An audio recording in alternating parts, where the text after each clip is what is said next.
Baik, Assalamualaikum warahmatullahi wabarakatuh. Alhamdulillahilladzi bi ni'matihi tatimmu shalihat. Alladzi anzala sakinata fi qulubil mu'minin liyazdadu imana ma'a imanihim. Asyhadu an la ilaha illallah wahdahu la syarikalah wa asyhadu anna Muhammadan abduhu wa rasuluhu. Allahumma shalli ala Muhammad wa ala ali Muhammad. Alhamdulillah pagi hari ini Allah masih beri kita sehat. Allah masih beri kita kesempatan untuk ikut kajian pada pagi hari ini. Mudah-mudahan Allah bukakan pintu hati kita semua untuk menerima kajian-kajian yang akan disampaikan oleh Ustadz pada pagi hari ini.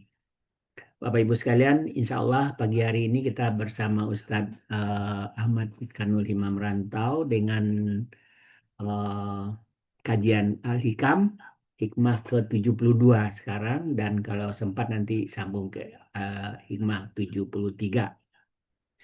Baik Bapak Ibu sekalian, kita siapkan diri kita persiapkan segala sesuatu, catatan barangkali atau hati kita minimal untuk kita buka, untuk kita bisa menerima hikmah-hikmah yang luar biasa dari At-Ta'ilah. Baik, sama-sama kita mulai acara kita dengan sama-sama baca basmalah. Bismillahirrahmanirrahim. Kepada Ustadz kami persilahkan Ustadz. Baik, terima kasih Pak Mazhar. Bismillahirrahmanirrahim. Assalamualaikum warahmatullahi wabarakatuh. Waalaikumsalam warahmatullahi wabarakatuh. Alhamdulillah, alhamdulillahi rabbil alamin. Wal aqibatu lil muttaqin, wala udwana illa ala zalimin. Wassalatu wassalamu ala asyrafil anbiya wa khatamil mursalin. Sayyidina wa nabiyyina wa maulana Muhammadin wa ala alihi wa sahbihi haqqa qadrihi wa miqdarihi al-azim. Subhanaka la ilma lana illa ma 'allamtana innaka antal alimul hakim. Rabbi shrah li sadri wa yassir li amri wahlul 'uqdatam min lisani yafqahu qawli. Wasaddid lisani wahdi qalbi bihaqqi sayyidina Muhammadin sallallahu alaihi wa alihi wa sahbihi wasallam, amma ba'du. Wa ya ayyuhal hadirun wal hadirat, seluruh keluarga besar Husnul Khotimah Institute, Bapak Ibu, jamaah kajian subuh Senin subuh yang dirahmati oleh Allah Subhanahu wa taala. Alhamdulillah, kembali Allah pertemukan kita dalam bingkai majelis ilmu melalui Zoom meeting ini. Mudah-mudahan Allah Subhanahu wa taala memberikan kita pahala yang besar dan mengampuni segala dosa dan kesalahan-kesalahan kita. Amin. Salawat serta salam tak lupa senantiasa kita curah limpahkan pada junjungan kita baginda Nabi besar Muhammad sallallahu alaihi wasallam beserta seluruh keluarga, para sahabat dan pengikutnya hingga yaumil qiyamah. Mudah-mudahan kita semua menjadi umat Nabi yang kelak akan mendapatkan syafaat dari baginda Rasulullah sallallahu alaihi wasallam. Amin ya rabbal Amin. alamin. Baik, Bapak Ibu yang dirahmati Allah, insyaallah pagi ini kita masuk hikmah ke 72 dan insyaallah nanti juga kita masuk ke 73. Bismillahirrahmanirrahim. Qala Syekhul Musannif rahimahullah wa adaman naf'a bihi wa bi barakati ulumihi wa bikum fid dharaini amin. Al-hikmatu tsaniyatu was sab'un. Hikmah ke-72. Allah berfirman, mata razaqaka ta'ata Belum di-share wal ya Ustadz? ghina. Oh iya betul. Maaf. Lupa. Baik. Hikmah ke-72. mata razaqaka ta'ata wal ghina bihi anha fa'lam annahu qad asbagha 'alaika ni'amahu zahiratan wa batinatan. Ketika Allah memberikan rezeki kepadamu berupa ketaatan dan perasaan cukup atasnya, maka ketahuilah sesungguhnya dia telah melimpahkan kepadamu nikmatnya secara zahir dan batin. Asbagha 'alaika ni'amahu zahiratan wa batinah, itu ayat Quran ya. Potongan ayat Quran, tepatnya di surat Luqman, surat 31 ayat 20. Di pertengahan, wa asbagha 'alaikum ni'amahu zahiratan wa batinah. Ya Allah akan menyempurnakan nikmatnya untukmu lahir dan batin. Ya, ini. Menyempurnakan untukmu lahir dan batin. Ini potongan ayat di dalam surat Luqman, surat 31 ayat 20. Baik. Nah, di sini Syekh Ibnu Athaillah mengatakan bahwa ketika Allah memberikan kepada dirimu ketaatan, ya, sehingga orang tersebut menjalankan apa yang telah Allah perintahkan dan merasa cukup dengan hal tersebut, maka Allah sesungguhnya telah menyempurnakan kepada dia nikmat dan anugerahnya secara zahir dan batin. Nah, yang dimaksud taat di sini jelas ya, adalah ittiba'us syariah al-islamiyah. Mengikuti syariat Islam. Menjalankan syariat Islam. Dan secara konsisten dia terikat dengan hukum-hukum di dalam Islam, baik halal, haram, wajib, makruh, dan seterusnya. Dan ini adalah jalan satu-satunya untuk dia menjalani hidup agar mendapatkan ridho dari Allah setelah dia mengukuhkan akidah yang benar, ya, dalam rangka menyempurnakan keimanannya. Jadi bisa disederhanakan, nggak ada nih jalan lain untuk menuju ridhonya Allah kecuali kita berkomitmen untuk menjalankan segala hukum-hukum yang sudah ditetapkan oleh Allah Subhanahu wa taala. Nah, ketika seorang hamba sudah diberikan taufik bimbingan oleh Allah untuk menjalankan segala perintah, ya, dan menjauhi segala larangannya, maka yang tersisa dari dirinya hanyalah untuk berharap atas ampunan dan rahmat dari Allah Subhanahu wa taala. Gitu ya. Nah, Syekh Buti di sini mengutip surat Al-Mu'minun, surat 23 ayat 60.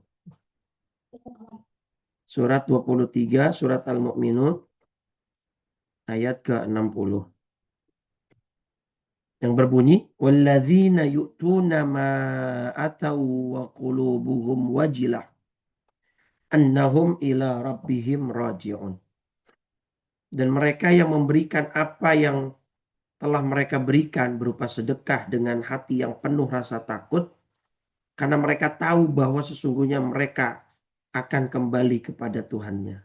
Jadi yang menjadi keywordnya ini di sini, wa qulubuhum wajilah. Ya. mereka sedekah, orang-orang beriman, ya, orang-orang soleh bersedekah, tetapi hatinya diliputi rasa takut. Ya, rasa takut dari apa? Ya, dari mungkin amalnya tidak diterima, mungkin ada kekurangan dalam melaksanakan ibadahnya, gitu ya.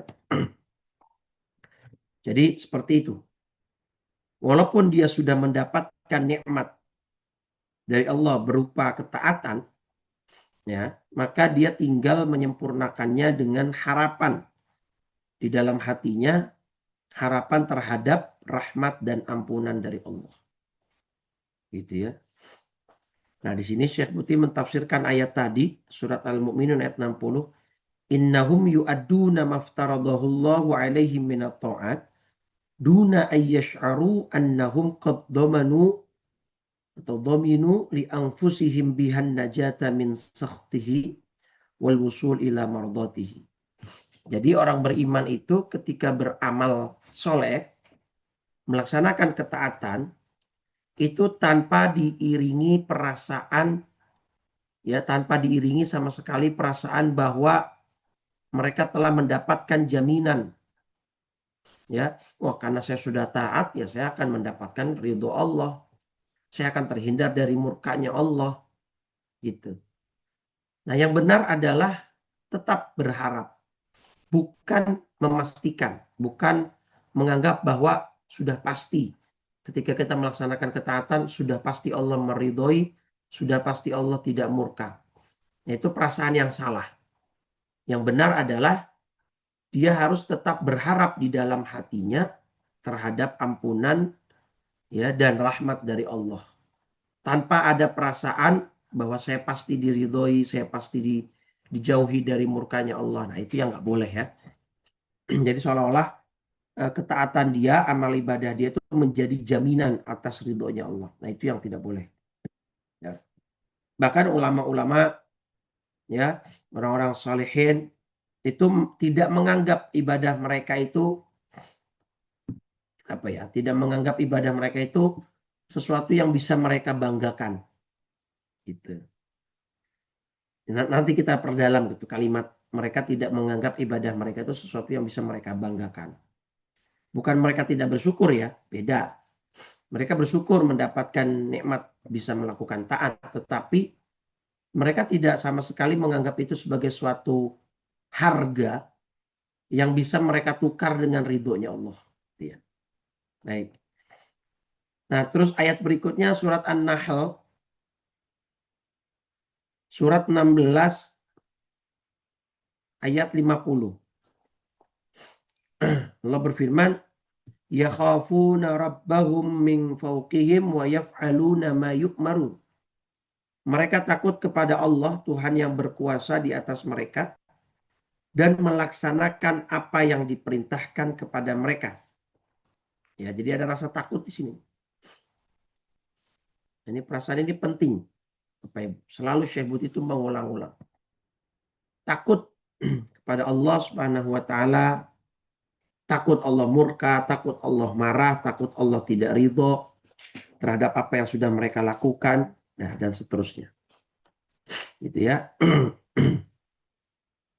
Jadi walaupun sudah melakukan apa yang diperintah, tetap memiliki perasaan khawatir, takut, karena ibadah yang kita lakukan itu bukan jaminan, ya, untuk kemudian kita mendapatkan ridho dari Allah dan terhindar dari murkanya.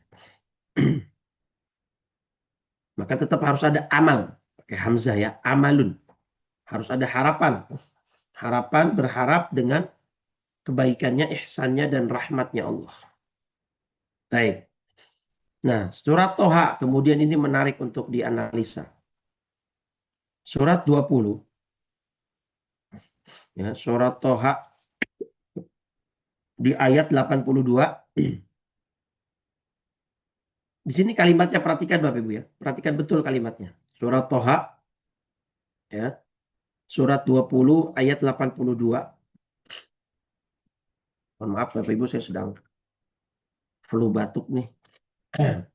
Wa inni laghaffarul liman taba wa amana wa amila salihan tsumma ihtada. Allah berfirman di ayat 82 surat Toha, Bapak Ibu, dan sungguh aku maha pengampun bagi yang bertaubat, bagi yang beriman, dan bagi yang berbuat kebajikan. Gitu ya. Jadi di sini kalimatnya kata Syekh Buti, Allah memberikan ampunan kepada yang bertaubat dan beriman dan juga yang berbuat kebajikan. Korelasinya kan gini. Kenapa Allah mengampuni orang yang beriman? Kenapa Allah mengampuni orang yang berbuat kebajikan? Kenapa tetap harus ada instrumen pengampunan gitu loh di ayat ini? Kalau yang bertobat jelas, gitu kan? Dia apa namanya memang berbuat dosa dan salah sebelumnya, gitu kan? Artinya orang-orang yang tetap beramal soleh gitu ya, mendapat memiliki peluang bahwa walaupun dia beramal soleh, tetapi tidak boleh putus dari harapan terhadap ampunan dari Allah. Jadi ampunan itu bukan hanya untuk orang yang berdosa. Bahkan Allah sebut tadi buat beriman dan beramal baik, melakukan kebajikan juga akan diampuni oleh Allah. Gitu kan? Jadi kenapa orang beriman dan beramal soleh itu diampuni? Ya bisa jadi dia muqassirun fi adail wajibat. Dia melakukan kewajibannya itu sangat tidak sempurna.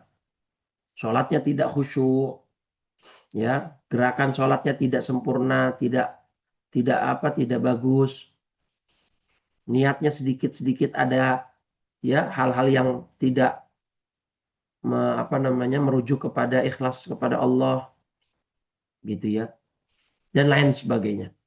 Jadi ayat tadi surat Toha surat 20 ayat 82 itu tegas Allah bilang, dan aku maha pengampun untuk yang bertaubat, beriman, dan beramal soleh. Kemudian memberikan petunjuk. Gitu ya. Kemudian Allah tetap memberikan petunjuk. Jadi artinya orang yang beramal soleh sekalipun tidak boleh memiliki perasaan, apalagi sampai meyakini bahwa amal soleh yang mereka kerjakan itu adalah jaminan terhadap surga, balasan, rahmat yang Allah janjikan. Ya, tetap harus ada harapan di dalam kalbunya, di dalam hatinya, dan tidak boleh meyakini bahwa amal ibadahnya dia sebagai sebuah jaminan atas apa yang sudah Allah janjikan. Ya. Nah, kemudian surat Al-A'raf surat 7 ayat 156. Di sini kalimatnya wa rahmati wasi'at kulla syai' fasa'aktubuha lilladzina yattaquna wa yu'tuna az-zakata walladzina hum biayatina yu'minun. Jadi kata Allah, rahmatku itu meliputi segala sesuatu. Ya. Rahmatku itu mencakup apapun. Maka aku telah tetapkan rahmatku itu buat siapa? Buat orang-orang yang bertakwa, yang menunaikan zakat, dan orang-orang yang beriman kepada ayat-ayat kami. Nah, kata Syekh Buti, ayat ini menjadi dalil terhadap apa yang disampaikan Ibnu Athaillah tadi, bahwa rahmat dan maghfirah ya itu diberikan kepada yang berhak menerima. Siapa? Yaitu orang-orang yang akan mendapatkan siksa dari Allah, hukuman dari Allah karena ketidaksempurnaannya, karena kekurangannya, karena kesalahannya. Maka Allah berikan rahmat dan ampunan buat dia. Gitu ya. termasuk orang-orang yang melaksanakan ibadah dengan banyak kekurangan gitu. Nah, ayat-ayat yang tadi disebutkan itu berporos pada satu pemahaman, satu makna bahwa Muslim itu tidak akan pernah bebas dari sifat kekurangan terhadap hak-hak Allah Subhanahu wa Ta'ala. Seberapapun dia mencoba untuk melakukan ketaatan kepada Allah, sebanyak apapun, sesering apapun, sekeras apapun dia berusaha ya untuk menyempurnakan hak-hak Allah, tetap ya pasti dia melaksanakannya itu tidak pernah akan sempurna. Pasti di situ ada 1, 2, 3 kekurangan, dan itu sebagai sebuah sunnatullah yang sudah Allah tetapkan, karena manusia tidak akan pernah bisa sempurna. Maka fal matlubu minhu ayyan hadha bi ada'i ta'ati thumma ayyuwajjiha amalahu ila rahmatillahi wa maghfiratihi wa safhihi duna ayyuqima li ta'atihi waznan. Nah, ini kesimpulannya terhadap apa yang sudah barusan tadi dibahas. Jadi yang seharusnya dilakukan oleh seorang muslim atau mukmin adalah dia tetap menjalankan ketaatan kepada Allah Subhanahu wa Ta'ala, Bapak Ibu. Dan sembari itu sekaligus dia menghadapkan ya harapannya kepada rahmat dan ampunannya Allah, tanpa menganggap amal ibadahnya itu sebagai sebuah jaminan, ya, tanpa menganggap, jadi nggak usah dianggap sama sekali ibadahnya itu sebagai sesuatu yang bisa kita banggakan, yang bisa kita apalagi bisa kita jadikan sebuah harga. Oh, sangat nggak bisa. Hadis yang sudah berkali-kali dalam majelis ini Syekh Buti sampaikan, hadis dari Nabi Muhammad SAW ketika bersabda, lan yudkhila ahadakumul jannata amaluhu, ya, tidak ada seorang pun di antara kalian yang bisa masuk surga lantaran amalnya. Qalu, sahabat tanya, wala anta ya Rasulullah, apakah bahkan termasuk engkau ya Rasul? Artinya apakah termasuk engkau tidak bisa masuk ke dalam surga hanya karena mengandalkan amal? Qala, Nabi menjawab, wala ana, betul.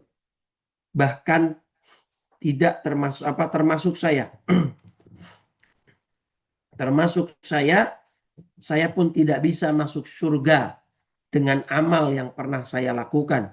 Illa ayyataghammadani Allahu birahmati. Hanya saja Allah Subhanahu wa Ta'ala telah melimpahkan rahmatnya kepada saya. Itu kata Nabi, ya.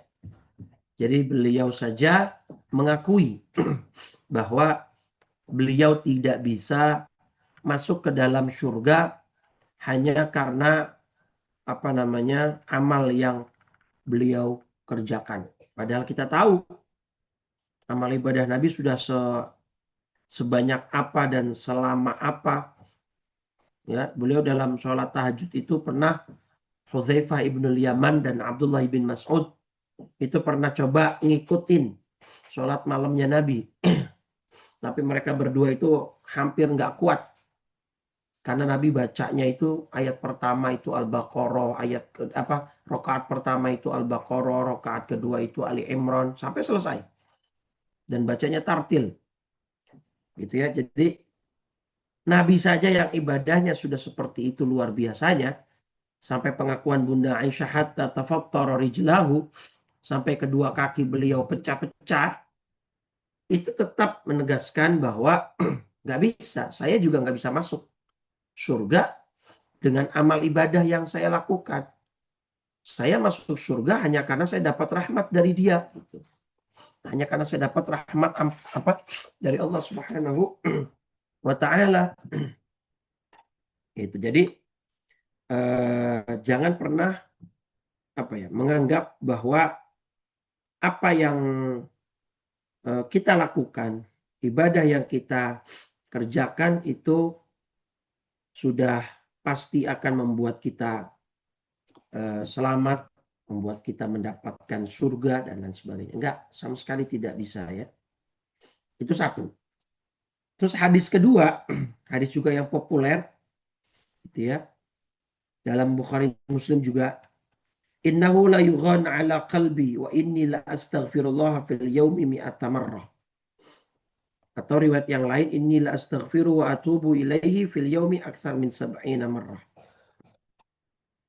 Saya itu beberapa kali hati saya itu tertutup, kata Nabi. Tapi tertutup maknanya ini beda ya, Nabi. Maksudnya ya dengan ibadah yang beliau lazimkan untuk diri sendiri, ya mungkin ada 1-2 detik beliau merasa merasa kurang gitu dalam beribadah, maka beliau langsung beristighfar kepada Allah. Makanya Nabi menyatakan, saya beristighfar kepada Allah dalam sehari itu 100 kali. Dalam riwayat yang lain, pokoknya lebih dari 70 kali. Gitu ya. Nah, 2 hadis ini menegaskan, satu, bahwa Nabi saja tidak menganggap ibadahnya apa-apa. Tidak dianggap apa-apa ibadahnya Nabi oleh beliau. Bahkan beliau menegaskan, saya pun gak bisa masuk surga dengan amal saya. Gak bisa amal ini kita jadikan harga untuk dalam tanda kutip membeli surga. Jangankan kita, Nabi saja tidak bisa. Betul-betul hanya dengan rahmatnya Allah. Dan yang kedua, walaupun Nabi sudah beribadah sedemikian rupa, Nabi tetap merasakan adanya kekurangan. Merasakan adanya ketidaksempurnaan dalam beribadah. Sehingga beliau menyatakan bahwa setiap hari beliau beristighfar lebih dari 70 kali atau 100 kali. Ini menandakan bahwa beliau saja masih memiliki perasaan bahwa apa yang beliau persembahkan kepada Allah itu masih ada kekurangannya. Yang padahal kita tahu Nabi berstatus maksum, yang tidak mungkin berbuat dosa, yang harus diistighfari gitu ya. Tapi tadi, kenapa Nabi beristighfar? Karena ada perasaan bahwa beliau tidak melaksanakan ibadah dengan sebaik-baiknya. Beliau tetap merasakan adanya kekurangan di dalam dirinya. Nah, kalau Nabi saja begitu, apalagi kita, ya. Artinya ya kita harus, itu tadi yang Syekh Buti bilang. Jadi kita tetap beribadah, kita tetap beramal soleh, sembari dibarengi dengan perasaan selalu merasa kurang, merasa tidak sempurna, dan berharap terhadap rahmat dan maghfirah dari Allah Subhanahu wa taala. Supaya tidak sombong gitu ya. Supaya tidak merasa bahwa apa yang kita lakukan ini adalah sesuatu yang bisa kita tukar dengan rahmat dan surganya Allah. Gitu ya. Nah, kemudian Syekh Buti melampirkan di di penjelasannya, mungkin akan timbul 2 pertanyaan gitu ya. Oke, Ustadz, tadi Ustadz bilang bahwa kita nggak boleh menganggap bahwa amal ibadah kita adalah harga yang bisa kita gunakan untuk dalam tanda kutip ya membeli surga. Kita harus tetap berharap dengan rahmatnya Allah untuk supaya kita masuk ke dalam surga gitu kan. Tapi ayat-ayat yang ada itu kayak bertolak belakang dengan apa yang Ustadz tadi sampaikan. Ini pertanyaannya gitu ya, syubhatnya begitu. Misal surat Al-Kahfi ayat 107. Kita buka. Surat Al-Kahfi surat 18 ayat 107 kan begini. Innalladzina amanu wa 'amilus salihati kanat lahum jannatul firdausi nuzula. Sungguh orang yang beriman dan mengerjakan kebajikan, untuk mereka disediakan surga Firdaus sebagai tempat tinggal. Oke. Jadi ayat ini itu dengan jelas mengatakan dan menjelaskan bahwa amal kebaikan itu adalah sebab untuk mendapatkan surga Firdaus. Kan seolah-olah begitu kan ayat ini kan? Ayat ini kan seolah-olah begitu. Bahwa apa yang kita kerjakan dari amal soleh adalah eh, sebab menjadikan orang tersebut akan mendapatkan surga Firdaus. Ya, pertama. Ayat kedua, surat An-Nahl surat 16 ayat 3 ayat 32. 16 An-Nahl ayat 32. Ya. Surat An-Nahl surat 16 ayat 32. Di situ Allah berfirman, alladzina tatawaffahumul malaikatu thayyibina yaquluna salamun alaikum udkhulul jannata bima kuntum ta'malun. Ya. Surat An-Nahl surat 16 ayat 32, yaitu orang yang ketika diwafatkan oleh para malaikat dalam keadaan baik, malaikat akan berkata kepada mereka, salamun alaikum, selamat atas kalian. Nah, di sini kalimat lihat, masuklah ke dalam surga karena apa yang telah kamu kerjakan. Lagi-lagi, ayat ini seolah bertolak belakang dengan apa yang tadi Ustadz sampaikan. Bahwa kita tidak bisa dalam tanda kutip membeli surga dengan harga amal ibadah yang telah kita lakukan. Dan kita tidak boleh menganggap bahwa apa yang kita lakukan dari ketaatan adalah sebab kita masuk ke dalam surga. Karena tadi Nabi saja dengan tegas menyatakan bahwa saya pun nggak bisa masuk surga dengan amal ibadah saya. Kecuali karena Allah sudah memberikan rahmatnya kepada saya. Baru saya bisa masuk surga, kata Nabi. Gitu kan. Nah, tetapi ayat ini dengan ayat yang tadi itu dengan jelas menyatakan bahwa amal ibadahlah yang menjadi penyebab orang masuk surga, gitu kan. Itu ayat kedua An-Nahl. Tadi surat pertama Al-Kahfi 107. Ayat kedua An-Nahl surat 16 ayat 32. Dan ayat ketiga As-Sajadah surat 32 ayat 17. Surat 32 ayat 17. Nah, di sini kalimatnya fala ta'lamu nafsum ma ukhfiya lahum min qurrati a'yun. Nah, terus kalimatnya jelas-jelas. Jazaa'an bima kanu ya'malun. Maka tidak seorang pun mengetahui apa yang disembunyikan untuk mereka dengan berbagai macam nikmat yang menyenangkan hati di dalam surga sebagai balasan terhadap apa yang mereka kerjakan. Itu kan? Nah, jadi lagi-lagi ayat ini ya 3 ayat tadi ya. Al-Kahfi, An-Nahl, As-Sajadah itu tegas banget Allah menyatakan bahwa surga yang didapat oleh seorang hamba itu karena amal ibadah yang dia lakukan sebagai balasan, ya kan, sebagai imbalan atas perbuatan amal soleh dan kebajikan yang mereka lakukan. Nah, ini ayat-ayat seperti ini berulang, Ustaz. Kalau tadi Ustaz bilang bahwa surga itu bukan jaminan bagi orang yang beramal soleh, kecuali orang itu mendapatkan rahmat dari Allah. Nah, terus makna ayat ini seperti apa? Paham ya iskalnya ya, syubhatnya atau pertanyaannya. Nah, maka dijelaskan. Pertama, ayat-ayat semacam itu tadi, 3 ayat tadi, An-Nahl, As-Sajadah, dan Al-Kahfi, itu adalah ayat yang menjelaskan bahwa ini adalah transaksi satu pihak. Ayat ini atau keterangan ini itu berlaku dari Allah untuk hambanya.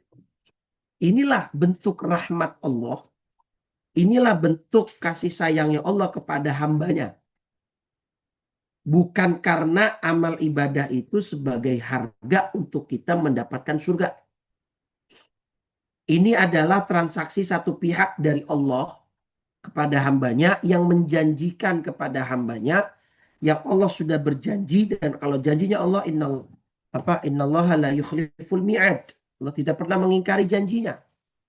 Gitu ya. Jadi ini dari satu pihak saja, bukan akad dua belah pihak seperti kita bermuamalah gitu ya misalnya. Jual beli. Kalau jual beli kan gini. Nih, saya berikan analogi sederhana saja. Misalkan pembeli dan penjual. Nah, ini akadun min tarafain. Kalau bahasa muamalahnya ini adalah akad yang terjadi antara kedua belah pihak. Dalam arti penjual butuh uang dari pembeli, ya. Pembeli butuh barang dari penjual. Jadi ini saling menguntungkan, ya kan? Pembeli memang membutuhkan barang atau jasa atau apapun yang ditawarkan oleh penjual. Nah, penjualnya membutuhkan uang. Jadi saling membutuhkan. Nah, sedangkan akad Allah ya kepada insan, kepada manusia, apakah bisa kita katakan Allah membutuhkan ibadah kita? Hah? Dengan jelas dalam hadis qudsi ya, di nomor hadis 2577 Sahih Muslim ya, 2577 Sahih Muslim. Ini hadis qudsi Bapak Ibu. Di sini jelas sekali Allah bilang apa? Ya, lihat, ya ibadi, wahai hamba-hambaku, lau anna awwalakum wa akhirakum wa insakum wa jinnakum. Wahai para hambaku, seandainya kalian semua, manusianya, jinnya, yang dari awal sampai akhir, semua bertakwa dengan takwa yang paling tinggi status dan levelnya. Mazada dzalika fi mulki syai'ani kalimat. Itu tidak sama sekali menambahkan keagungan dan kebesaranku sedikit pun. Ya, tidak menambah kerajaanku, kekuasaanku sedikit pun. Artinya Allah tidak sama sekali butuh kepada ibadah seorang hamba yang dilakukan untuknya. Gitu kan? Jadi nggak ngaruh. Semuanya mau ibadah, semuanya mau bertakwa. Meskipun dengan level takwa yang paling tinggi, mau manusianya, jinnya, nggak pengaruh sedikit pun buat Allah. Terus Allah bilang juga, ya ibadi, lau anna awwalakum wa akhirakum wa insakum wa jinnakum. Wahai hambaku, ya seandainya kalian semua, jinnya, manusianya, yang dari awal sampai akhir, semua fajir, semua maksiat, semua bikin dosa, mana qasadzalika min mulki syai'a, itu pun tidak mengurangi sedikit pun dari kerajaanku, dari kehebatanku, dari keagunganku. Itu tidak mengurangi sedikit pun. Artinya nggak ngefek sama Allah. Nah, maka kita tidak bisa mengatakan Allah butuh ibadah kita. Nah, sedangkan kita ya butuh rahmat dan surganya Allah. Jadi ini nggak bisa dikatakan Allah butuh ibadahnya manusia. Tetapi kitalah yang butuh kepada Allah Subhanahu wa taala. Kitalah yang nahnu faqirun. Ya, kita semua adalah orang-orang yang fakir. Antum fuqara'u ilallah. Kalian semua adalah orang-orang yang fakir kepada Allah Subhanahu wa taala. Ya, jangan kita yang fakir itu apa sih, butuh. Ya enggak? Surat Fatir ayat 15 itu kan. Surat 35 Fatir ayat 15. Ya ayyuhan nasu antumul fuqara. Kita yang fakir, kita tuh fakir semua di hadapan Allah. Karena kita perlu sama Allah, kita butuh sama Allah.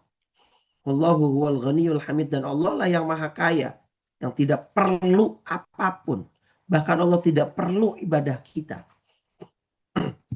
Ya. Allah bahkan ada satu perempuan itu Bapak Ibu, kalau Bapak Ibu tahu ini namanya Kumailah Hakimah nih Bapak Ibu. Ini orang ya, ini orang tadinya bergelut dalam dunia pendidikan Al-Quran dan lain sebagainya, tapi sekarang itu sedang melenceng gitu ya. Sampai dia mengatakan ketika Allah berfirman dalam surat Az-Zariyat, surat 51 ayat 56 kan Allah bilang, "Wa ma khalaqtul jinna wal insa illa liya'budun." Tidaklah aku ciptakan jin dan manusia melainkan agar mereka beribadah kepadaku. Kata si perempuan itu tadi, Allah narsis banget sih gitu ya. Pengen banget disembah gitu. Nauzubillah ya. Katanya perempuan tadi itu kok Allah narsis. Jadi jangan-jangan Allah kena NPD gitu. Nauzubillah ya. Allah narsis banget kok. Kok Allah pengen banget disembah. Allah pengen banget dimuliain. Kok Allah pengen banget dihormatin. Kata dia gitu ya. Itu sama sekali salah. Kitalah yang butuh kepada Allah Subhanahu wa taala. Allah tidak pernah butuh kepada kita. Ya.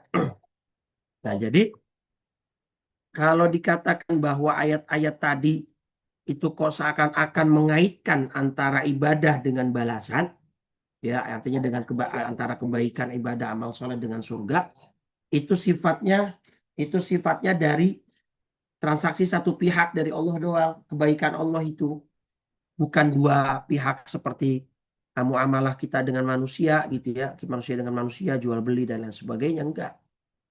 Itu hanya kebaikannya Allah. Nah, bahkan nanti ada juga kalam Ibnu Athaillah dalam hikmah yang lain itu kalimatnya seperti itu tuh yang warna kuning saya blok. Kaifa tatlubul iwadu ala amalin huwa mutasaddiqun bihi alaika. Au kaifa tatlubul jazaa'a ala sidqin huwa muhdihi ilaika. Yang intinya bagaimana mungkin Anda menuntut balasan terhadap apa yang sebenarnya tidak Anda kerjakan sendiri. Karena amal ibadah yang Anda lakukan itu adalah pemberiannya. Amal soleh yang Anda kerjakan itu adalah karunia darinya. Bagaimana mungkin Anda menuntut balasan atas sesuatu yang sebenarnya tidak Anda lakukan sendiri? Gitu. Bagaimana mungkin Anda menuntut balasan terhadap amalan yang sebenarnya Allah lah yang memberikan amalan itu kepada Anda? Nah, gitu kan. Makanya kan hikmah Ibnu Athaillah ke-72 ini yang sedang kita bahas. Kalau Allah memberikan kepada kita ketaatan, berarti Allah memberikan kita nikmat zahir dan batin gitu kan. Nah, tapi jangan sekali-kali menganggap bahwa ibadah yang kita lakukan itu adalah ibadah yang sebagai harga untuk kita membeli surga dan mendapatkan mendapatkan balasan dari Allah, tidak. Ya. Jadi kita harus tetap ya mengedepankan rasa selalu merasa kurang dalam melaksanakan ibadah, selalu merasa bersyukur atas kemudahan ibadah yang Allah berikan, dan jangan pernah menganggap ibadah kita sebagai sebuah harga yang bisa kita tebus untuk mendapatkan surganya Allah. Itu syubhat pertama sudah terjawab ya, pertanyaan pertama. Pertanyaannya tadi, kok ayat-ayat di dalam Quran itu mengaitkan antara ibadah dengan balasan surga? Oh, itu jawabannya, itu hanya bersifat akad dari satu pihak dari Allah Subhanahu wa taala saja gitu ya.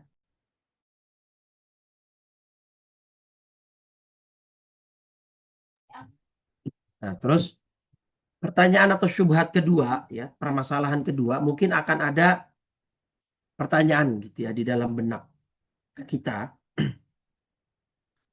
Gimana caranya? Karena ada kontradiksi nih Ustaz. Kita melaksanakan ketaatan karena kita terikat dengan perintah-perintah Allah. Terus amal yang kita lakukan ini kita coba lupakan. Kita coba abaikan sebagai sebuah amal yang bisa kita banggakan di hadapan Allah Subhanahu wa taala. Gitu kan? Sekarang ini, menjalankan perintah dari Allah itu keharusan untuk mendapatkan ridhonya kan gitu ya. Tapi gimana caranya kita untuk tidak mengkaitkan antara ibadah dengan balasan gitu. Karena seperti kayak udah otomatis Ustadz, gitu misalnya ya. Akan menjadi otomatis bahwa kita mengingat apa namanya ibadah atau amalan yang kita lakukan dan mengaitkannya dengan balasan itu seperti kayak sudah sepaket gitu. Nah, sekarang jawabannya gimana untuk menjawab pertanyaan atau syubhat seperti itu? Ya, karena nggak mungkin kayaknya Ustadz. Saya beramal ya, karena kan pengen dapat ridhonya Allah, pengen dapat balasannya Allah. Jadi kayak sudah satu paket gitu. Nggak mungkin saya kemudian berpura-pura melupakan amal saya sebagai dalam tanda kutip sebagai hal yang bisa saya apa namanya banggakan untuk kemudian saya mendapatkan dan menagih janji Allah berupa balasan gitu. Nah, maka kata Syekh Buti jawabannya, pertanyaan ini bisa diterima ya kalau kita dalam beribadah itu benar-benar atas usaha sendiri tanpa bantuan Allah sama sekali. Jadi kita beribadah yang melakukan amal soleh tanpa campur tangan Allah sama sekali misalnya. Kalau seperti itu baru pertanyaan ini bisa diterima. Ya kan? Baru kita bisa menyatakan bahwa ibadah kita adalah harga yang kita persembahkan untuk mendapatkan surga atau balasan dari Allah. Tetapi kan faktanya tidak, Bapak Ibu. Bahwa perbuatan kita saja itu adalah apa? Perbuatan kita saja itu adalah ciptaan Allah. Ya, perhatikan kalimatnya. Perbuatan kita saja itu adalah ciptaan Allah. Ya, surat As-Saffat surat 37 ayatnya berapa ya? Saya lupa. Surat As-Saffat surat 37 coba ayat 69 bukan. Ayatnya itu Allahu khaliqukum wa ma ta'malun. Allah lah yang menciptakan kamu dan Allah juga yang menciptakan apa yang kamu lakukan. Jadi perbuatan manusia itu adalah perbuatannya Allah. Sofat ayat 96, sorry. Nah ini. Surat As-Saffat, surat 37, ayat 96. Allah menjelaskan, Wallahu khalaqakum. Allah lah yang menciptakan kamu. Ini kita sudah paham jelas. Wa ma ta'malun. Dan apa yang kamu perbuat itu. Ya. Jadi perbuatan taat yang selama ini kita bekerjakan, amal soleh yang selama ini kita lakukan, yaitu perbuatannya Allah pada hakikatnya gitu. Kita mau melakukan ini, mau duduk di majelis ilmu, mau mendengarkan nasihat, taufiknya dari siapa? Kita dibikin senang untuk memenuhi seruan Allah. Itu yang bikin kita senang ibadah, senang baca Quran, senang sholat, senang bersedekah. Itu siapa? Allah semua. Ya kan? Walakinallaha habbaba ilaikumul iman wa zayyanahu fi qulubikum. Surat Al-Hujurat. Surat Al-Hujurat. Surat ke-49 ayat 7. Lihat. Walakinallaha habbaba ilaikumul imana wa zayyanahu fi qulubikum wa karraha ilaikumul kufra wal fusuqa wal isyan. Ya. Allah lah yang menjadikan kamu cinta kepada keimanan. Allah yang menjadikan kamu senang ya terhadap keimanan itu dan menjadikan itu indah di dalam hatimu. Serta menjadikan kamu benci kepada kekufuran, kefasikan, ya dan kedurhakaan. Jadi yang bikin kita benci, nggak senang sama maksiat, nggak senang sama kekufuran, kekafiran, kefasikan, kedurhakaan itu Allah.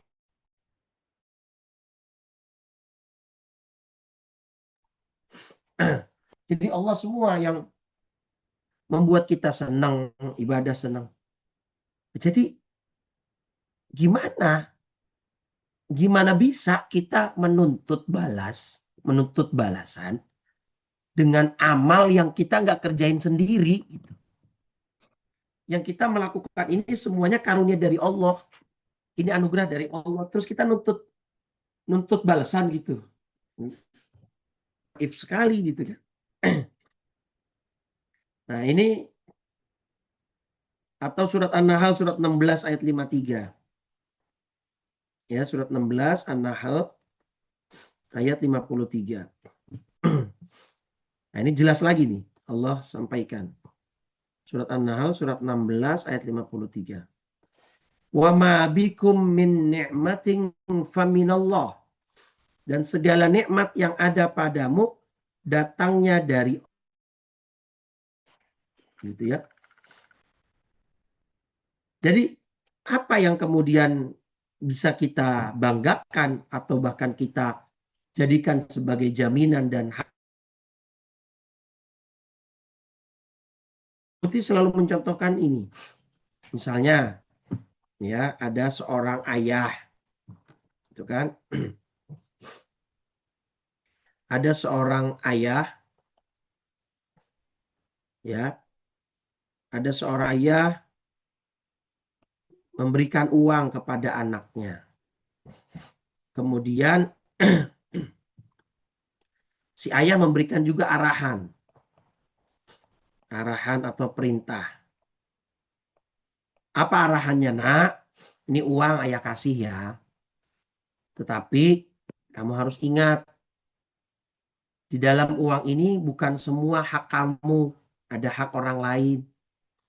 Jadi nanti kalau ada orang yang butuh, dibantu ya. Itu arahannya. Uangnya dari ayahnya. Yang ngasih tahu arahannya ya ayahnya juga. Nah, terus ayahnya dengan kebesaran hatinya dan kebaikan hatinya sendiri, dengan kebaikannya sendiri, si ayah bilang, kalau uang yang ayah kasih kamu sisihkan ya untuk orang yang membutuhkan, nanti ayah kasih hadiah. Tuh. Sekarang gini Bapak Ibu. Si anak ini cuman punya satu hal, yaitu pilihan. Gitu ya. Punya satu pilihan.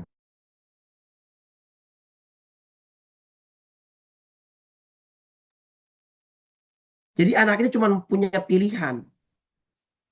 Dia akan memilih menaati perintah atau arahan ayahnya dengan memberikan uang ini kepada sebagian yang membutuhkan,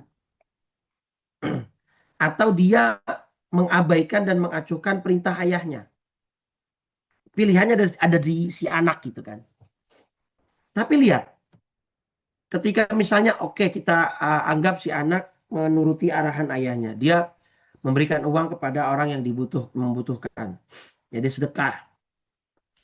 Uang dari siapa? Dari ayah. Arahannya, perintahnya dari ayah. Yang ngasih tahu bahwa kalau dia berbagi bersedekah itu baik, dia tahu kebaikan itu dari siapa? Dari ayahnya. Nah, apakah kemudian si anak pantas kalau kemudian nanti nuntut hadiah? Gitu kan. Nggak pantas. Karena semuanya dari ayahnya. Cuman karena ayahnya sudah berjanji untuk memberikan hadiah dan ayah yang baik tidak akan mengingkari janjinya. Maka anak itu ketika sudah bersedekah, ya dikasih hadiahnya. Jadi sebenarnya yang terjadi dalam kasus ini adalah akad satu pihak, yaitu dari pihak si ayah. Hanya pihak ayah saja. Nah, cuman karena ayahnya baik, ya, maka ya nggak mungkin ayahnya mengingkari janji. Nah, maka dikasihlah hadiah. Sama kita dengan Allah begitu, Bapak Ibu. Kita bisa bayar zakat, kita bisa ngeluarin sedekah, kita mau berbagi, kita bisa baca Al-Quran, kita mau duduk dengar di majelis ilmu, kita mau dan senang ke masjid. Itu semua dari siapa? Taufik dan hidayahnya, bimbingannya, arahannya dari Allah semua. Badan kita sehat, uang kita banyak, sehingga kita bisa melakukan itu semua dari siapa? Ya, dari Allah. Terus Allah juga janji, kalau kamu begini, kalau kamu melakukan amal soleh, sholat, zakat, sedekah, dan sebagainya, saya kasih surga ya. Itu janji dari Allah. Apakah kita pantas untuk nuntut balasan? Ya enggak pantas sama sekali. Cuman karena Allah baik, dan Allah tidak mengingkari janji, ya surganya pasti dikasih. Gitu. Jelas ya? Makanya ayat-ayat yang tadi yang mengaitkan antara amal ibadah dengan balasan surga, ya seperti itu. Gambarannya itu hanya transaksi satu pihak dari Allah Subhanahu wa taala kepada hambanya.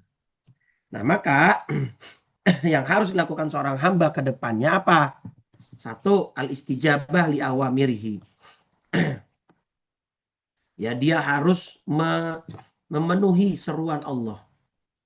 Ya kan, ayatnya istajibu lillahi war rasul idza da'akum lima yuhyikum. Ya, apa namanya? Penuhilah seruan Allah. Surat Al-Anfal surat 8 ayat 24. Ya ayyuhalladzina amanu stajibu lillahi walir rasul.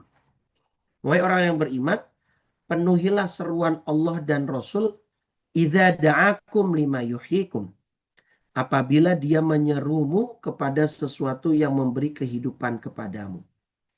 Gitu ya. Satu itu penuhi seruan Allah dan Rasul, artinya lakukan ketaatan, amal soleh dan seterusnya. Dan terus yang kedua, at-tawajjuh ilallah, dia tetap harus menghadapkan hatinya kepada Allah dengan kekosongan hati, dengan kekosongan tangan, tanpa membawa apapun. Ya, kita hadapkan hati kita kepada Allah dengan penuh harap atas ampunan dan maafnya atau maghfirahnya Allah Subhanahu wa taala. Gitu ya.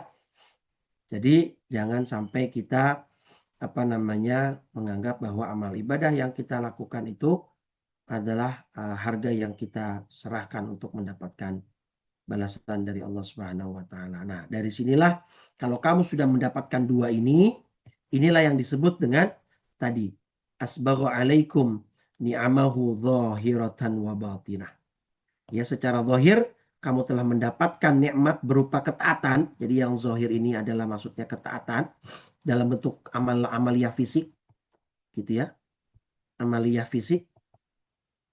Dan batin adalah tadi perasaan hati ya terhadap ampunan, harapan hati terhadap ampunan dan rahmat dari Allah tanpa merasa sedikit pun ya tidak ada perasaan di dalam hati kita bahwa amal kita adalah sesuatu yang bisa dibanggakan atau bisa diandalkan untuk kita mendapatkan surganya Allah. Nah, itulah yang disebut bahwa kalau Allah sudah memberikan itu kepada kamu, berarti Allah sudah menyempurnakan nikmatnya yang zahir maupun yang batin.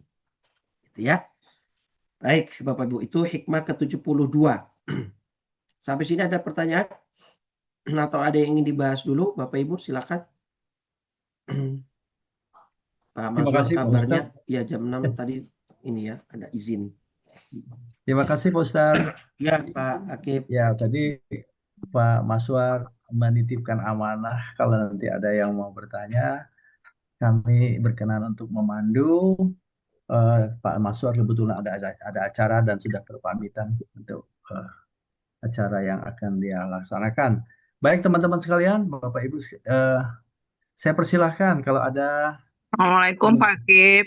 Silakan Bu Mumun, silakan. Alhamdulillah, barakallah buat semuanya. Ya, Mudah-mudahan pencerahan dari Pak Ustadz ini menambah iman dan takwa kita dalam beribadah pada Allah. amin ya Rabbal alamin. Dalam hal ini mohon izin bertanya Pak Ustadz, Silakan. bukankah kita itu beribadah berharap rahmat Allah? Tapi bagaimana caranya? Nah, ini yang jadi persoalan. Kita udah beribadah dengan berharap begini, tapi bukan ibadah kita yang memasukkan kita ke surga, tapi adalah atas rahmat Allah. Jadi untuk mendapatkan rahmat Allah ini apakah bukan dengan beribadah atau bagaimana caranya? Kemudian apa peran kita sebagai hambanya jika segalanya sudah ditentukan oleh Allah? Ada Ya. orang yang bertanya, saya ini miskin, ini udah ketentuan Allah buat saya ini. Oh, saya ini jadi orang jahat, sudah ketentuan Allah begini. Jadi kebanyakan orang itu mengatakan begitu, kalau segalanya udah diserahkan kepada Allah, peran kita sebagai hamba, apa yang harus kita perbuat, Pak Ustadz?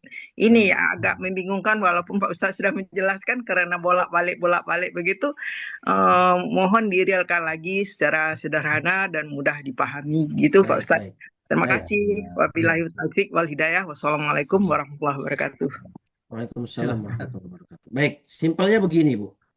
Ya, kita beribadah kepada Allah karena kita hambanya. Oke, karena kita hambanya, layaknya budak. Di zaman dulu ada perbudakan. Budak itu harus patuh 100% kepada tuannya. Yang padahal tuannya tidak menciptakan dia. Hanya membeli dia dan menanggung kehidupannya. Tapi bukan dia memberikan kehidupan. Nah, kita beribadah kepada dia adalah karena kita hambanya dan kita harus patuh kepadanya.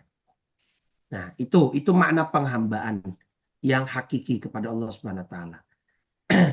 Adapun iming-iming surga, balasan, itu hanya kebaikan Allah supaya orang ini mau menghamba kepada dia.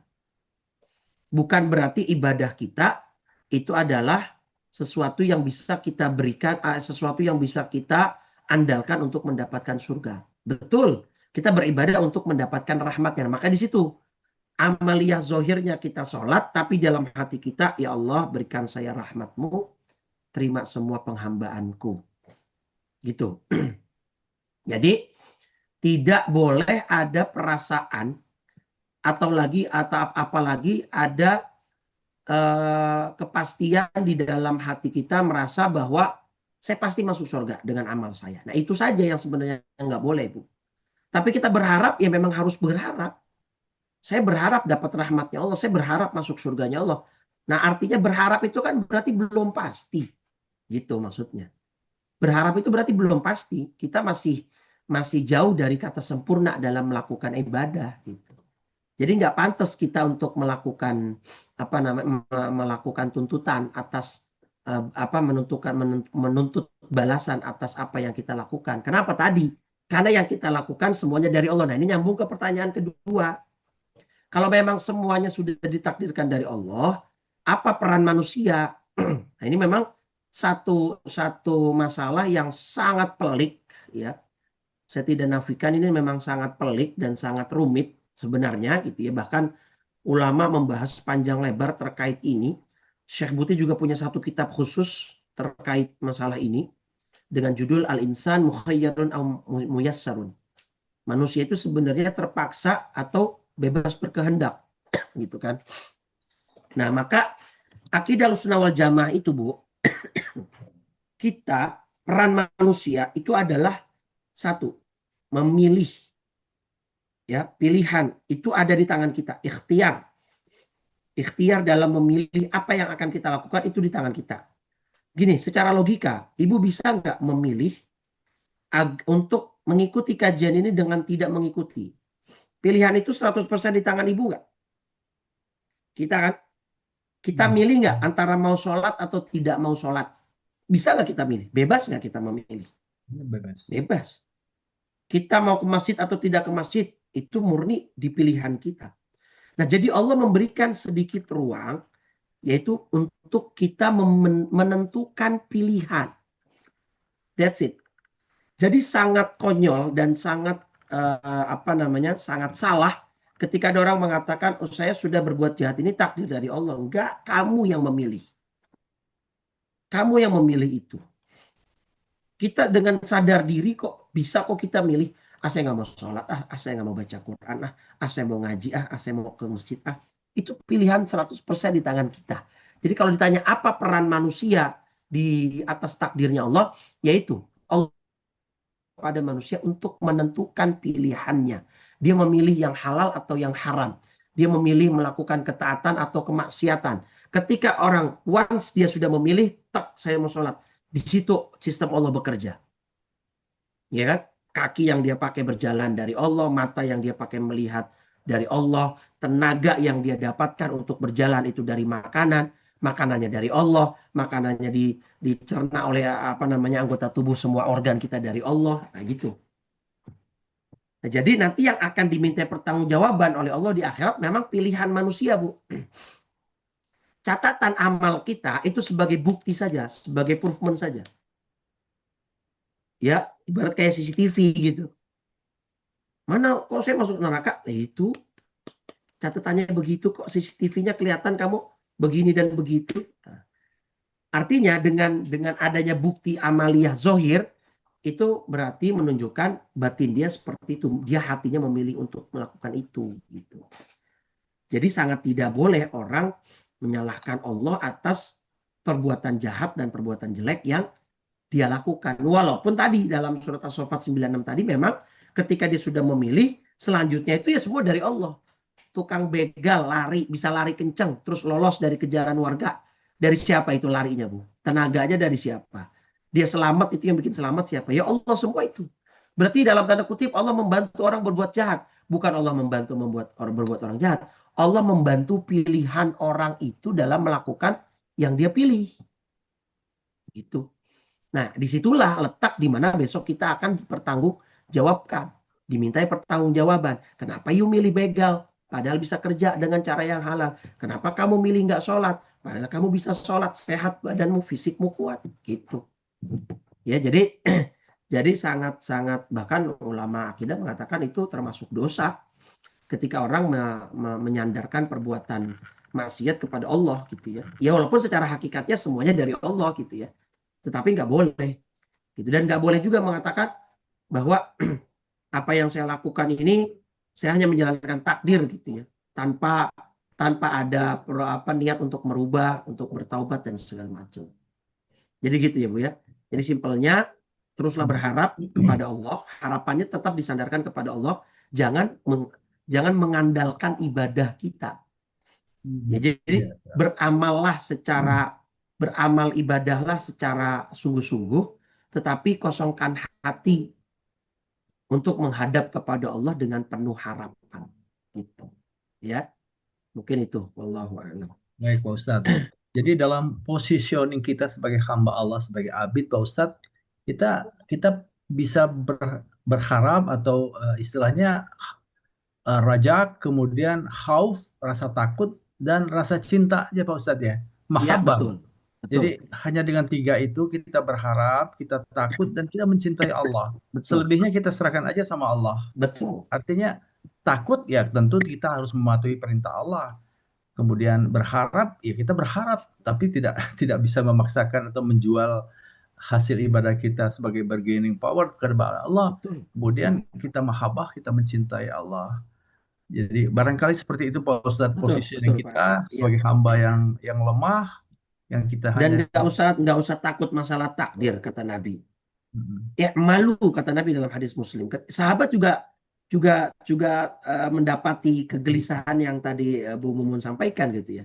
Jadi masih agak rancu, Terus kata sahabat gini, kalau memang semua sudah ditakdirkan, afala nattakilu ila kitabina ya Rasulullah. Sama. Jadi memang persoalan ini juga datang ke hati para sahabat Nabi. Kalau memang kita sudah ditakdirkan, gitu kan, kenapa kita nggak pasrah saja terhadap takdir itu? Kalau memang ternyata takdir kita masuk neraka, ya sudahlah. Kalau gitu buat apa ibadah? Toh takdir kita ternyata masuk neraka. Kalau ternyata takdir kita masuk surga, ya capek-capek kita ibadah.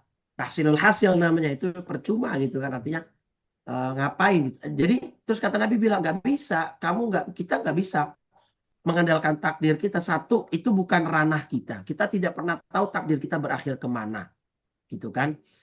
Nah, yang bisa kita lakukan sekarang beramal. Maka kata Nabi, i'malu, kalian hanya bisa beramal. Nah, disinilah ruang yang Allah berikan. Kita bisa memilih amal apa yang akan kita lakukan. Kita bisa memilih apa yang akan kita perbuat. Itu 100% kita bisa memilih. Kita dikasih ruang oleh Allah. Ya kan, disitulah kemudian kata Nabi, i'malu, pokoknya kalian harus beramal. Lakukan saja amal ibadah. Tapi terus Nabi kasih kisi-kisi. Fakullun muyassarun lima khuliqa li ajli. Kamu gak usah pikirin takdir, gak usah pusing-pusing mikirin ketentuan Allah, pokoknya beramal saja karena setiap orang akan dimudahkan sesuai jalan takdirnya. Kalau memang jalan takdir kita adalah ke surga, Allah akan mudahkan. Kita itu tadi Allah memberikan cinta ke dalam hati kita terhadap keimanan, kita senang beramal soleh, kita senang berbuat baik dan seterusnya. Gitu ya, dan tetap terus ada harapan, ya kita ada rasa takut, ya, dan kita pada akhirnya berakhir pada cinta kepada Allah Subhanahu wa taala. Ya. Baik, Ya, tapi memang perlu waktu untuk kita menata itu semua ya. Hati kita itu semua segala macam perlu waktu. Ya. Baik, Baik, siapa tadi? teman-teman Silakan. sekalian. Kalau ada lagi yang teman-teman mau bertanya atau mau klarifikasi, mungkin Ada yang resen sudah, Pak? Boleh? ya silakan Ibu. Ya, baik. Terima kasih, Pak Akib. Ya. Assalamualaikum warahmatullahi wabarakatuh. Waalaikumsalam warahmatullahi wabarakatuh. Ustadz, saya ingin mengklarifikasi mungkin Ustadz ya. Kalau di dalam surat Al-Fatihah itu kan yang kita senantiasa baca setiap sholat, itu kan ada yang di dalam ayat kursinya barangkali ya Ustadz ya kan, yang kita katakan iyyaka na'budu wa iyyaka nasta'in. Itu kan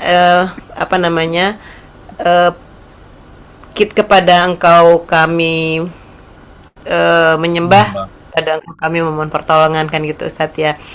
Saya juga ingin kaitkannya dengan kata kunci yang Ustadz uraikan pada subuh ini, bahwa keyakinan amal soleh itu atau keyakinan kebaikan yang kita lakukan itu sebagai satu amal soleh bukan 100% jaminan masuk surga, mungkin gitu ya Ustadz. Kalau artinya di situ ada ruang bahwa kita memang sudah kewajiban melakukan amal soleh sebagaimana tadi ayatnya. Kalau kita beribadah kepada Allah, minta pertolongan pada Allah, maka Allah akan mengabulkan semua itu, kan gitu di hadis qudsinya ya Ustadz ya.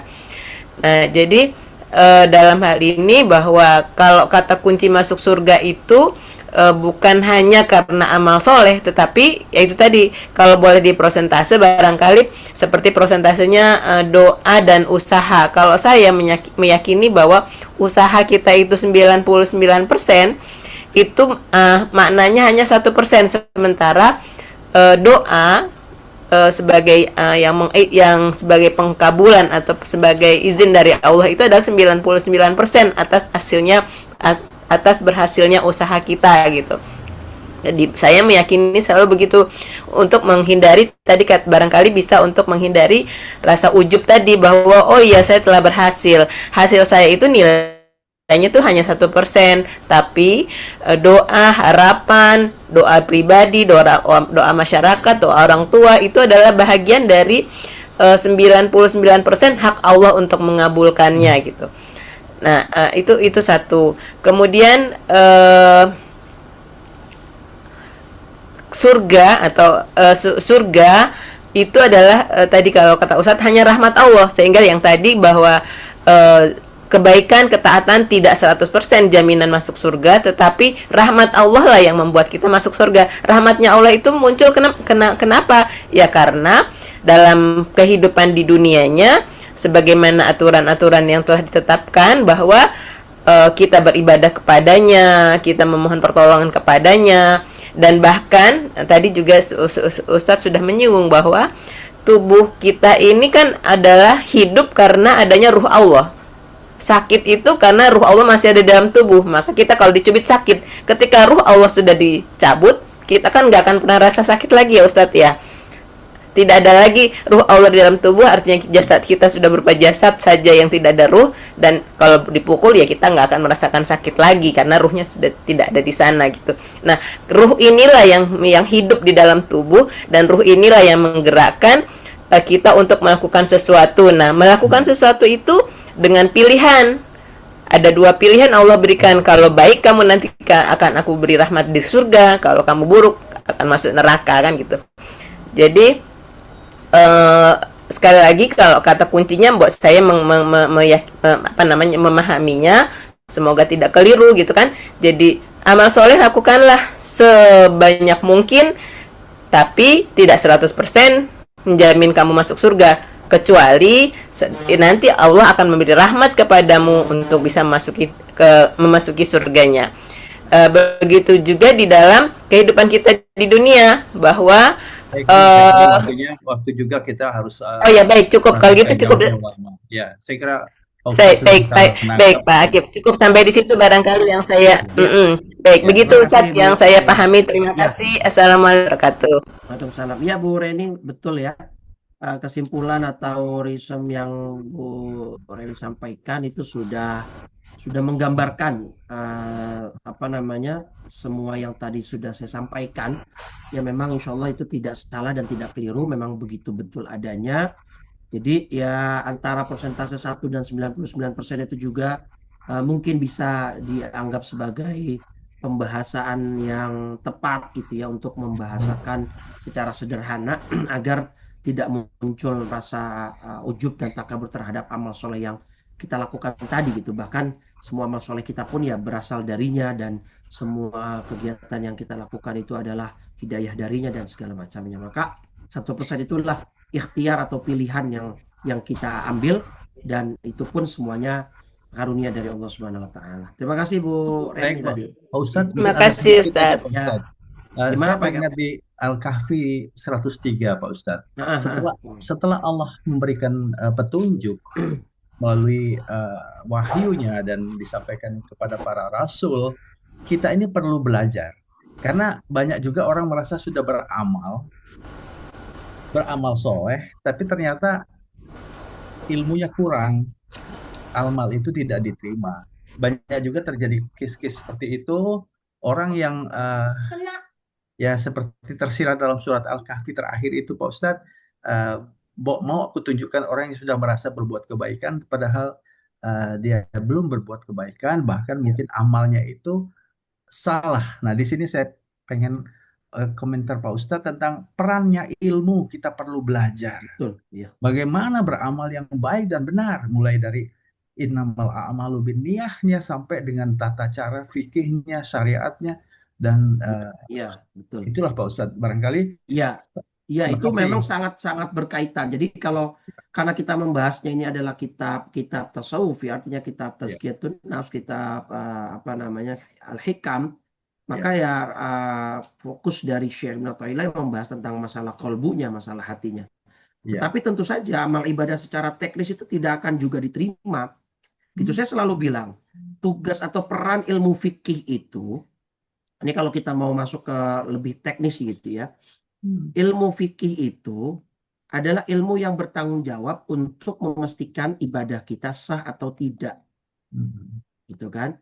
Nah, ilmu tasawuf atau tazkiyatun nafs ini itu ilmu yang bisa membawa kita memahami atau menangkap sinyal ibadah kita diterima atau tidak. Nah, ibadah yang tidak sah itu sudah pasti tidak diterima. Tetapi ibadah yang sah itu pun masih 50-50. Gitu kan? Iya. Karena tadi tergantung hatinya juga. Tapi setidaknya ketika ibadahnya sudah sah, dia punya peluang untuk diterima. Ya, misalnya hadis tentang tomak ninah. Bapak Ibu mungkin sudah familiar. Tomak ninah itu kan adalah satu kondisi di dalam sholat dan masuk dalam rukun ya, harus wajib dilakukan. Yaitu as-sukun ba'dal harakat. Tomak ninah itu definisinya adalah diam setelah bergerak. Jadi ketika Allahu Akbar diam, terus gerakan pindah ke ruku, Allahu Akbar diam, yang nggak boleh ada gerak-gerak walaupun hanya sebentar gitu kan. Nah, hadis ini di dalam Bukhari dan Muslim, Nabi mendapati ada orang sholat di masjid nggak ada tomak ninahnya. Nabi sampai menyuruh dia mengulang 3 kali sholat. Nah, dengan indikasi bahwa Nabi menyuruh orang ini mengulang 3 kali sholat, berarti sholatnya kan tidak sah. Gitu. Tidak sah. Nah, kalau tidak sah, sudah pasti tidak akan diterima. Gimana mau diterima? Sah saja tidak, gitu kan? Ibarat begini, Pak. Kita melamar ke sebuah ya apa namanya instansi. Syarat yang harus dilengkapi ini gitu. Baru divalidasi gitu kan. Gimana bisa divalidasi kalau syaratnya kurang gitu kan. Ya. Nggak mungkin, pasti langsung di throw it gitu, langsung dilempar ke ini nggak masuk syarat nih, nggak lengkap nih syarat, apa, ulang input dari awal, apa namanya, kalau kita sekarang mungkin kan dari via online gitu loh ya, submit dari awal, ini nggak lengkap nih, mana ininya belum, ulang, gimana, nggak mungkin divalidasi, uang syaratnya nggak lengkap gitu. Jadi kalau ibadahnya tidak sah, itu bahkan dia belum dianggap melakukan ibadah itu. Nah, terus ada pertanyaan mungkin, terus apa gunanya Ustadz kalau ibadah kita sah tapi belum tentu diterima? Nah, gunanya kalau ibadah kita sah, at least ibadah kita sudah dianggap selesai. Contoh gini, sekarang misalnya kalau ada orang meninggal di jam 7 pagi, sholat subuh yang tadi barusan ini sudah dimintai belum pertanggungjawabannya? Sudah kan? Karena sudah masuk waktu subuhnya. Tapi sholat zuhur yang nanti, misalkan orang meninggal jam 7 pagi ini, terus nanti sholat zuhur jam 12 kan? Nah, sholat zuhur yang hari ini dimintai pertanggungjawabannya nggak sama Allah? Ditagih nggak? Tidak. Kenapa? Karena dia meninggal sebelum waktunya. Tapi kalau sholat subuh yang tadi pagi dimintain nggak pertanggungjawabannya? Dimintain, karena dia sudah masuk waktu. Nah, kalau ibadah sholat subuh dia tadi sah, berarti sudah tidak terhitung hutang. Sholat subuhnya sudah selesai. Tapi apakah berpahala, diterima atau tidak, itu tergantung niatnya bagaimana, ada unsur riyaknya enggak, ada unsur takaburnya atau tidak, gitu. Jadi ya itu perlu, ilmu itu sangat penting. Bahkan ibadah tanpa ilmu ya tadi termasuk dalam kategori yang Pak Akif sampaikan surat Al-Kahfi gitu kan. Alladzina dhalla sa'yuhum fil hayatid dunya wa hum yahsabun, mereka menganggap annahum yuhsinuna sun'a. Mereka telah mengira bahwa mereka telah berbuat sebaik-baiknya, ya, semaksimal mungkin. Padahal enggak. Ibadah sholatnya doang banyak tapi enggak pakai ilmu. Ya, bisa sia-sia. Nah, itulah kemudian yang menjadi trigger kita harus mengaji, kita harus menuntut ilmu, karena enggak bisa. Ya, itu bagian dasar sekali sebenarnya. Karena kan kalau sudah Al-Hikam ini kan sebenarnya sudah bagian yang tinggi di atas ya. Artinya kalau orang sudah belajar Al-Hikam, mestinya yang bersifat teknis itu sudah clear, sudah selesai. Gitu. Iya. Kalau menurut hemat kami Pak Ustadz, itu bukan hanya masalah teknis Pak Ustadz, tapi masalah hati juga. Jadi misalnya ini yang saya khawatir, ini masalah ikhlas nih. Orang tuh mau ikhlas itu kelihatan mudah diucapkan, tapi sulit sekali untuk menjaganya. Artinya mungkin pada saat dia menolong seseorang pada waktu masih kecil, dia sedekah, dia santuni anak yatim, dia ikhlas. Sampai berpuluh tahun dia masih ikhlas, sampai terakhir ketemu dengan orang yang sudah dia bantu itu orangnya menjadi sangat sukses, lalu orang itu tidak berterima kasih dengan dia, rasa ikhlasnya kurang. Ternyata amal dia menjadi sia-sia. Ini yang jadi ini perkara hati juga. Jadi ilmu ikhlas ini juga harus kita pelajari Pak Ustadz ya, supaya amal kebaikan kita, sedekah, menyantuni yang mungkin pernah kita laksanakan dengan awalnya ikhlas, dalam perjalanannya tiba-tiba digoda oleh sesuatu yang menyebabkan keikhlasan itu menjadi tercemari, dan itu banyak dalam ayat Al-Quran. Kalau disebut-sebut sedekah itu pun menjadi sia-sia gitu Pak Ustadz. Ini yang saya pikir itulah perlu belajar ilmu yang kita ini perlu ngaji terus sih Pak Ustadz. Jadi jangan sampai kita merasa sudah berbuat banyak, ternyata amal itu kita sendiri yang tanpa kita sadari karena tidak paham ilmunya menjadi sia-sia. Mudah-mudahan bermanfaat Ustadz. Terima kasih. Sama-sama Kalau Pak Maswar. Ya, teman-teman sekalian, saya kira waktu kita sudah atau masih ada yang mau bertanya, silakan. Bukan bertanya Pak, kalau enggak klarifikasi boleh nggak? Klarifikasi, silakan Pak Abdul Syukur. Terima kasih. Assalamualaikum warahmatullahi wabarakatuh. Waalaikumsalam. Kalau tidak salah dengar tadi dari Bu Reni itu bahwa manusia itu kalau rohnya sudah tidak ada itu diperlakukan apapun, tidak merasakan apa-apa. Nah ini ada yang pernah saya membacanya bahwa kita memperlakukan jenazah itu harus dengan hati-hati karena dia akan merasa sakit. Kemudian ini menimbulkan satu sikap bahwa orang yang sudah mati kemudian akan diotopsi itu ada yang merasa keberatan karena dia berpegang pada tadi riwayat bahwa orang meninggal itu harus diperlakukan dengan baik gitu, jangan sampai disakiti karena itu akan merasakan sakit juga. Nah, mohon Pak Ustadz menjelaskannya supaya kami paham dan jangan sampai kami keliru. Terima kasih. Baik, baik. Baik, terima kasih. Silakan, Ustaz. Gini, Pak Abdul Syukur, bahwa Islam mengajarkan kita untuk memuliakan, menghormati jenazah sebagaimana orang hidup itu.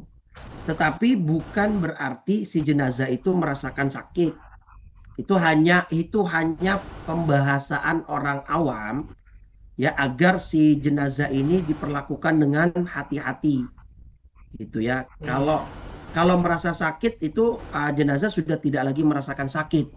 Tetapi jenazah itu selama sedang diurus, si ruhnya ini kan masih bisa melihat ya, masih melihat jenazahnya. Dia masih ada. Kalau dalam riwayat Abu Daud itu dan Imam Ahmad, kalau orang beriman itu dibawa ke atas langit sampai ke 7 lapis langit, kemudian diantarkan lagi ke bumi, dia melihat jenazahnya. Jadi ketika jenazahnya diperlakukan tidak baik, itu ruhnya akan merasa sedih, akan merasa tidak senang karena jenazahnya diperlakukan tidak baik begitu ya. Jadi bukan rasa sakit seperti ketika dia masih hidup gitu, karena ketika jasad sudah hanya seonggok jasad ya, pen sensornya segala macam kan sudah tidak berfungsi, karena yang membuat berfungsi itu adalah rohnya. Tetapi Islam memberikan kemuliaan jasad seperti saat dia masih hidup. Jadi jangan diperlakukan semena-mena, jangan diperlakukan tidak baik. Nah, ketika ada keperluan untuk otopsi, Islam sebenarnya membolehkan kalau memang itu sifatnya urgent ya, untuk mengungkap pelaku kejahatan, untuk menyingkap modus apa seperti apa. Tetapi membongkar kembali makam untuk dipindahkan jenazahnya itu pada dasarnya hukumnya haram. Itu bukan karena jenazahnya merasakan sakit, tetapi karena jenazah ini dimuliakan di dalam Islam gitu ya. Tidak boleh diperlakukan semena-mena, tidak boleh diperlakukan sembarangan, karena orang yang meninggal jenazahnya itu juga memiliki status yang mulia yang sama. Walaqad karramna bani Adam. Jadi Allah berfirman, telah kami muliakan anak Adam. Nah, di situ kata ulama bukan hanya anak Adam ruhnya saja, tetapi juga jasadnya, baik masih hidup ataupun sudah meninggal dunia. Nah, jadi bahasa orang awam, jangan takut nanti jenazahnya ngerasain sakit, itu hanya bahasa saja. Bahasa nanti ya, si ruh ini akan merasa sedih ketika jasadnya diperlakukan tidak baik, karena ketika jenazah masih diurusi, ruh itu masih berada di sekitar jenazah tersebut atau dibawa ke langit dan kemudian dikembalikan lagi ke bumi untuk diantarkan nantinya ke liang lahatnya begitu ya.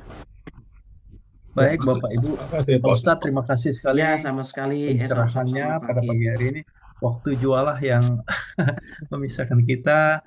Sekarang barangkali kalau teman-teman semuanya udah bisa, mudah-mudahan kita bisa mendapatkan rahmat Allah untuk menerima ilmu ini dan diberkahi. Kita tutup acara ini dan kita mohon doa Pak Ustadz untuk menutup acara kajian pada subuh ini. Baik, kita sama-sama akhiri dengan 3 kali kalimat tauhid dan doa kafaratul majlis. Qala Rasulullah sallallahu alaihi wasallam, afdhalul dzikri fa'lam annahu la ilaha illallah, la ilaha illallah, la ilaha illallah Muhammadur Rasulullah sallallahu alaihi wasallam, kalimatu haqqin 'alaiha nahya wa 'alaiha namut wa biha nub'atsu insyaallah ta'ala minal aminin. Alhamdulillah rabbil alamin. Allahumma shalli ala sayyidina Muhammadin wa ala alihi washabbihi ajma'in. Allahumma inna nas'alukal huda wat tuqa wal 'afafa wal ghina. Allahumma ati nufusana taqwaha wa zakkiha anta khairu man zakkaha anta waliyuha wa maulaha bi rahmatika ya arhamar rahimin. Allahumma a'inna ala dzikrika wa syukrika wa husni ibadatik. Allahumma hafadna wa hafad auladana wa banatina wa ahla baitina min syarri fitnatil mahya wal mamat wa min syarri fitnatil masihid dajjal Rabbana la tuzigh qulubana ba'da idh hadaitana wa hab lana min ladunka rahmah innaka antal wahhab. Ya muqallibal qulub tsabbit qulubana wa quluba auladina wa banatina ala dinika wa ta'atik. Ya muhawwilal hawli wal ahwal. Hawil ahwalana ila sanil hal. Rabbana atina fid dunya hasanah wa fil akhirati hasanah wa qina adzaban nar. Sallallahu ala sayyidina Muhammadin wa ala alihi wa sahbihi wasallam. Bifadli subhana rabbika rabbil izzati amma yasifun. Wa salamun alal mursalin walhamdulillahi rabbil alamin. Subhanakallahumma wa bihamdika asyhadu an la ilaha illa anta astaghfiruka wa atubu ilaik. Wal afu minkum.